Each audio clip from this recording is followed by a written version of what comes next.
आज हम आपको भगवान कृष्ण की नगरी मथुरा के प्रसिद्ध एवं खूबसूरत मंदिरों के दर्शन करवाने वाले हैं।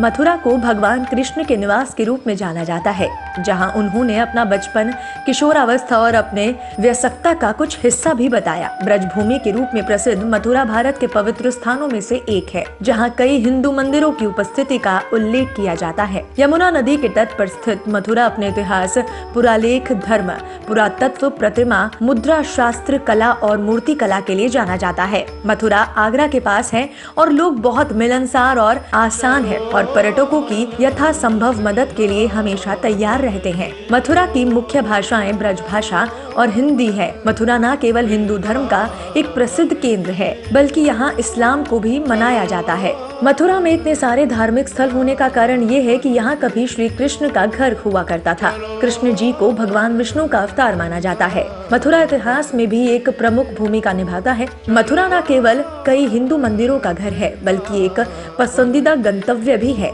आंग तो पूरे शहर में बांसुरी की मधुर ध्वनि को सुन सकते हैं और प्रेम और समर्पण की अद्भुत अनुभूति का अनुभव भी कर सकते हैं। श्री कृष्ण जन्मभूमि मंदिर। श्री कृष्ण जन्मभूमि मंदिर, जिसे केवल कृष्ण जन्मभूमि या फिर कृष्ण जन्मस्थान भी कहा जाता है, मथुरा में घूमने के लिए पवित्र स्थानों में से एक है। कहा जाता है कि मंदिर का निर्माण हिंदू भगवान कृष्ण के पोते व्रज ने करवाया था।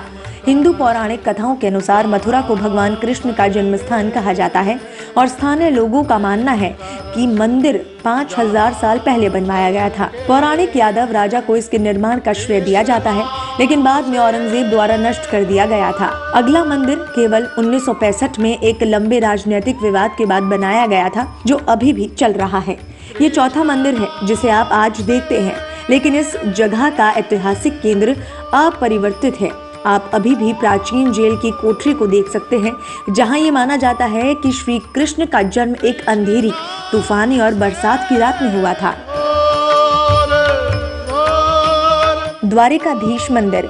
मथुरा जंक्शन रेलवे स्टेशन से लगभग 4 किलोमीटर दूर द्वारकाधीश मंदिर मथुरा के सबसे पुराने और सबसे बड़े मंदिरों में से एक है और शीर्ष पवित्र स्थानों में से भी एक है।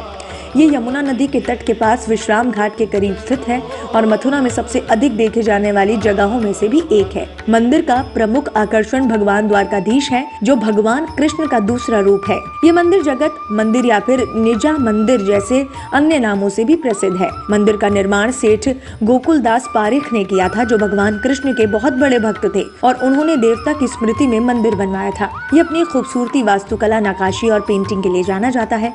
इमारत 5 मंजिला है और 72 स्तंभों द्वारा समर्थित है। मुख्य मंदिर में भगवान कृष्ण और उनकी प्यारी राधा और अन्य हिंदू देवताओं की छवियां हैं। भगवान द्वारिकाधीश की मूर्ति चमकदार काले पत्थर से बनाई गई है और इसके 4 हाथ हैं, जिनमें एक गदा, एक सुदर्शन चक्र, एक शंख और एक कमल का फूल है। गीता मंदिर। मथुरा में घूमने के लिए पवित्र स्थानों में से एक मथुरा वृंदावन मार्ग पर स्थित गीता मंदिर शिल्प कौशल का एक अद्भुत काम है। ये मंदिर बिरला समूह द्वारा बनाया गया है और मथुरा में बिरला मंदिर के रूप में प्रसिद्ध है। इसमें हिंदुओं की पवित्र पुस्तक गीता के शिलालेख है। केंद्रीय कक्ष में भगवान कृष्ण की अलंकृत मूर्ति है। भगवान राम और देवी सीता की अन्य मूर्तियां हैं। यहाँ भगवान नारायण और देवी लक्ष्मी की भी मूर्ति स्थापित है। मंदिर में आकर्षक चित्रों के साथ एक सुंदर वास्तुकला है और दीवारों को भी चारों ओर शानदार चित्रों से सजाया गया है। ये मंदिर आकार में विशाल है और लाल बलुआ पत्थर से अद्भुत बना हुआ है। मंदिर क्षेत्र में भगवान इंद्र के हाथी, घोड़े, कछुए और भगवान कृष्ण के चालक के रूप में एक रथ और यात्री के रूप में अर्जुन के साथ संगमरमर के पत्थर के आंकड़े भी हैं। मंदिर का शांत और हरा भरा वातावरण मंदिर में आने वाले भक्तों को परम शांति प्रदान करता है। जुगल किशोर मंदिर है। केसी घाट के पास स्थित जुगल किशोर मंदिर मथुरा के धार्मिक स्थलों में से एक है। इसे कभी कभी केशी घाट मंदिर भी कहा जाता है, क्योंकि यहाँ इस घाट के बगल में स्थित केसी घाट वो स्थान है जहाँ भगवान कृष्ण ने केसी का वध किया था, जो अश्व दानव था। इस मंदिर के पीठासीन देवता भगवान विष्णु है, जो भगवान श्री रंगनाथ या फिर रंगजी के नाम से जाने जाते हैं। भगवान विष्णु जी की मूर्ति को शेषनाग पर लेटे हुए दिखाया जा सकता है। इस मंदिर की वास्तुकला उन शानदार दक्षिण भारतीय मंदिरों के साथ एक उल्लेख उल्लेखनीय समानता है। इसे 1851 में मथुरा के धनी सेठ परिवार द्वारा बनाया गया था। राजपूत शैली के प्रवेश द्वार के अलावा मंदिर में 15 मीटर ऊंचे सुनहरे स्तंभ भी हैं। बांके बिहारी मंदिर। ऐतिहासिक शहर मथुरा में पवित्र शहर वृंदावन में एक और भव्य सुंदर बांके बिहारी जी का मंदिर है, जिसका निर्माण 18वीं शताब्दी के अंत में राजस्थान शैली की वास्तुकला में किया गया था और तब से ये हिंदुओं के बीच पूजा का एक प्रमुख स्थल रहा है। ये शहर के 7 महत्वपूर्ण मंदिरों में से एक है और इसीलिए भगवान कृष्ण के प्रत्येक अनुयायी के लिए एक जरूरी तीर्थ स्थल है, जो कि इसमें लाखों भक्तों का आना जाना लगा रहता है। इसलिए ये उत्तर प्रदेश के सबसे धनी मंदिरों में से एक है। केशव देव मंदिर है। यदि आप मथुरा में सबसे पुराने पवित्र स्थानों की तलाश कर रहे हैं तो केशव राव मंदिर देखिए। इसे हजारों साल पुराना माना जाता है और इसे भगवान कृष्ण का जन्म स्थान भी कहा जाता है। इसलिए ये मथुरा और वृंदावन में एक जरूरी मंदिर है। ये भी माना जाता है कि केशव देव मंदिर के दर्शन और भगवान कृष्ण को सम्मान दिए बिना इस पवित्र शहर की यात्रा हमेशा अधूरी मानी जाती है। जैसा कि अतीत में मुस्लिम शासकों द्वारा मंदिर पर कई बार हमला किया जा चुका है, आज आपको इसकी मूल इमारत नहीं मिल सकती। यहाँ मनाए जाने वाले प्रमुख त्योहारों में लठमार, होली और कृष्ण जन्माष्टमी शामिल है। प्रेम मंदिर वृंदावन। प्रेम मंदिर, जिसका अर्थ है प्रेम, एक दिव्य मंदिर है और ये वृंदावन के बाहरी इलाकों में स्थित शीर्ष पर्यटक आकर्षणों में से एक है। ये आध्यात्मिक परिसर श्री कृष्ण और सीताराम को समर्पित है, जो कि सफेद पत्थरों से खूबसूरती से बनाया गया है, जो आश्चर्यजनक वास्तुशिल्प, आश्चर्य और सनातन धर्म के इतिहास को प्रदर्शित करता है। आप 54 एकड़ के इस पवित्र स्थान में एक दिन बिता सकते हैं और मुख्य मंदिर में स्थित श्री कृष्ण और उनके अनुयायियों की सुंदर प्रतिमाओं का पता लगा सकते हैं। मंदिर परिसर के चारों ओर जटिल नक्काशी से घिरा हुआ एक विस्तृत जड़ना कार्य प्रदर्शित करता है। अब तक उत्तर प्रदेश में यह आकर्षक दिव्य संरचना प्रेम मंदिर उत्तर प्रदेश में आपके दौरे के दौरान एक निश्चित यात्रा है। मंदिर के अंदर आप कृष्ण लीला, गोवर्धन पर्वत लीला और कृष्ण कालिया नाग लीला के कई चित्र भी देख सकते हैं। और यदि आप प्रेम के इस मंदिर में जाते हैं तो आप निश्चित रूप से शांति और आनंद का अनुभव करेंगे। श्री रंगजी मंदिर वृंदावन। वृंदावन में सबसे बड़ा मंदिर श्री रंगजी मंदिर में 1851 में निर्मित वास्तुकला की एक द्रवण शैली है। ये मंदिर भगवान रंगनाथ को समर्पित है, जो भगवान विष्णु को दर्शाते हैं और अंदर आप शेषनाग के चारों ओर आराम करते हुए उनकी शेषव्यायी मुद्रा में पवित्रता देख सकते हैं।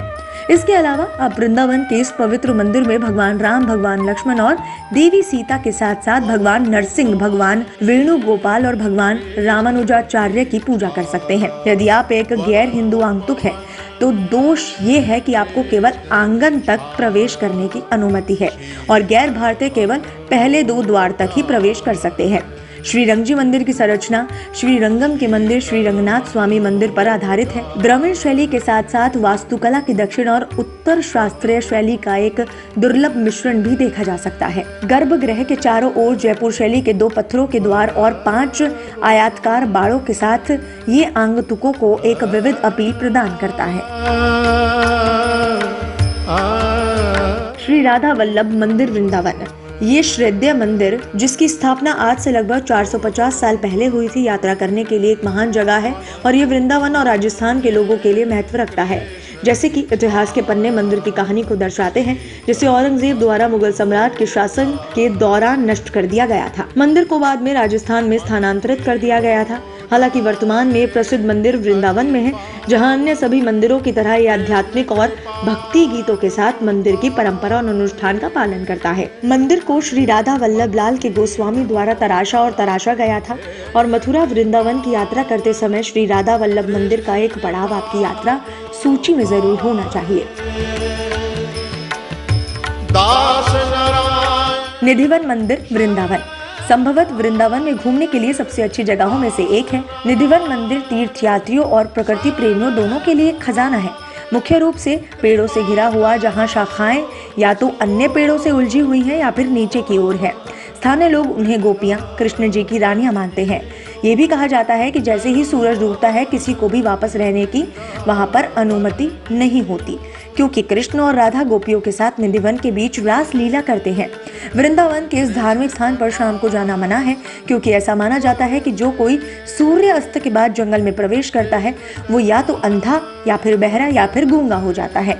मूल रूप से कहानी सुनाने की स्थिति में